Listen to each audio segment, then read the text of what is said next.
नमस्कार मैत्रिणींनो, प्रियंकाज रेसिपीमध्ये आपलं मनापासून स्वागत। आज मी तुम्हाला आणखीन एक वाळवण रेसिपी बनवून दाखवणार आहे। ती म्हणजे खानदेशी चिवड्याचे गहू। हे गहू तुम्ही एकदा बनवून ठेवले तर तुम्हाला जेव्हा हवे तेव्हा त्याचा चिवडा बनवून खाऊ शकता। तसेच हा चिवडा खायला अतिशय चविष्ट व पौष्टिक असा आहे। हे गहू तुम्ही एकदा बनवून ठेवले तर ते वर्ष ते 1.5 वर्ष आरामात टिकतात, त्याला काहीच होत नाही। चला तर मग गव्हाच्या रेसिपीला सुरुवात करूया।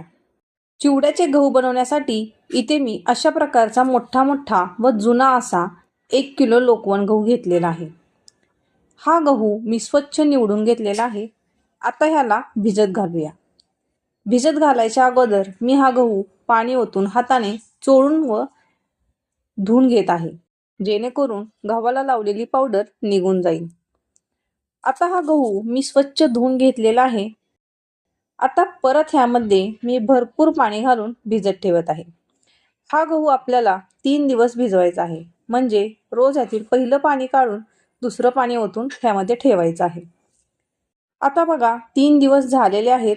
हा गहू बघा, गव्हाच्या पाण्याला अशा प्रकारे फेस आलेला आहे। उन्हाळ्यामध्ये गव्हाच्या पाण्याला अशा प्रकारे फेस येतो, त्यामुळे समजायचं गहू भिजला गेलेला आहे। बघा, मी तुम्हाला हाताने दाबून दाखवते, गहू असा छान भिजलाय। आता मी हा गहू 3 ते 4 पाण्याने स्वच्छ धुवून घेत आहे।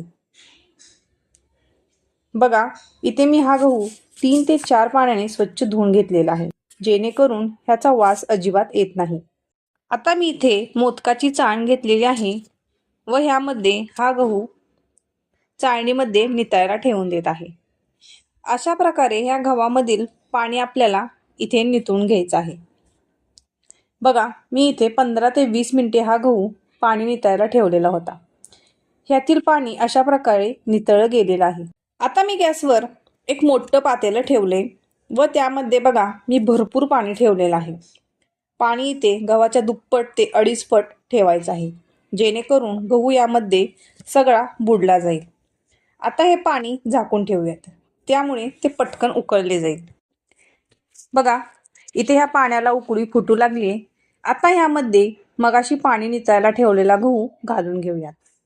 हा गहू घातल्यावर यामध्ये दुसरं कोणतं साहित्य न घालता हा गहू आपल्याला असाच झाकण ठेवून शिजवून घ्यायचा आहे। 15 ते 20 मिनिटे झालेली आहेत। झाकण काढून बघूयात। बघा, गव्हाचा कलर थोडासा चेंज झालाय। ह्याला अशा प्रकारे खालीवर करायचं व परत झाकण ठेवून द्यायचं। परत साधारण 20 ते 25 मिनिटे झालेली आहेत। तुम्हाला मी झाकण काढून दाखवते।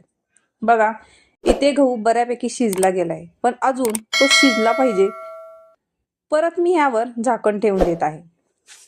परत 15 ते 20 मिनिटांनी झाकण काढून बघूयात। बघा, तुम्हाला मी खालीवर करून दाखवते, तसेच ह्यातील पाणीही सगळं संपलेलं आहे। बघा, इथे गव्हाचं असं पोट फुटलेलं आहे, म्हणजेच गव्हामधून अशा प्रकारे पांढरा भाग दिसतोय।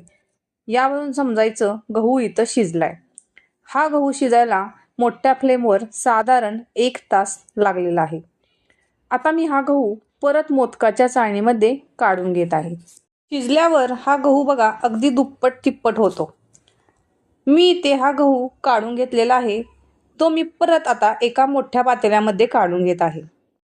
आता ह्यामध्ये भरपूर पाणी ओतायचं व त्याला अशा प्रकारे खालीवर करत स्वच्छ चोळायचं व 3 ते 4 वेळा हा गहू स्वच्छ धुवून घ्यायचा आहे, जेणेकरून त्याच्यातील चिकटपणा हा निघून जाईल व तो मोकळा होईल। बघा, मी इथे 3 ते 4 पाण्याने हा स्वच्छ गहू धुवून घेतलेला आहे। तो आता चाळणीमध्ये नितळायला ठेवत आहे। धुतल्यावर बघा गहू कसा मोकळा झालाय व अजिबात यामध्ये चिकटपणा राहिलेला नाहीये। बघा, मी इथे हा गहू 2 चाळणीमध्ये नितळायला ठेवलेला आहे। आता हा नितळलेला गहू मी कॉटनच्या कपड्यावर काढून घेत आहे। तसेच आता हा गहू व्यवस्थित थंडही झालेला आहे। आता ह्या गव्हामध्ये मी अशा प्रकारच्या नाश्त्याच्या चमच्याने साहित्य घालून घेत आहे। त्यामध्ये प्रथम 2 चमचे मीठ घालून घेत आहे, तसेच 2 चमचे पापड खार, खाण्याचा सोडा पाऊण चमचा, इनो अर्धा पॅकेट, तेल 3 चमचे मी इथे घातलेले आहे. आता हे सर्व व्यवस्थित मिक्स करून घेऊयात. इथे हे साहित्य प्रत्येक गव्हाला लागलं पाहिजे, त्यासाठी हे व्यवस्थित मिक्स करून घ्यायचं.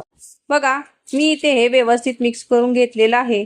आता हे गहू मी अशा प्रकारे बांधून ठेवत आहे, जेणेकरून सर्व साहित्य ह्या गव्हामध्ये मुरलं जाईल.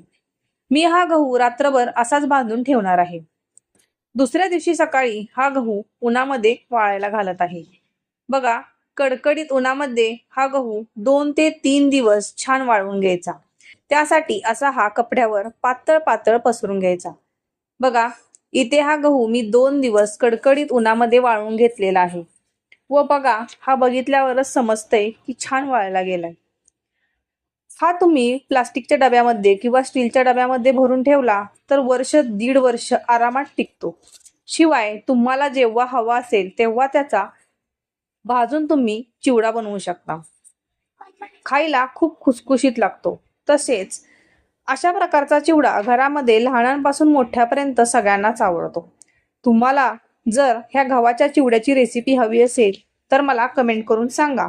मी तोही व्हिडिओ लवकरच अपलोड करेन. तसेच माझी ही आजची गव्हाची रेसिपी तुम्हाला कशी वाटली हे मला कमेंट करून सांगा. व माझ्या प्रियंकाज रेसिपी या चॅनलला लाईक, शेअर आणि सबस्क्राईब नक्की करा. धन्यवाद.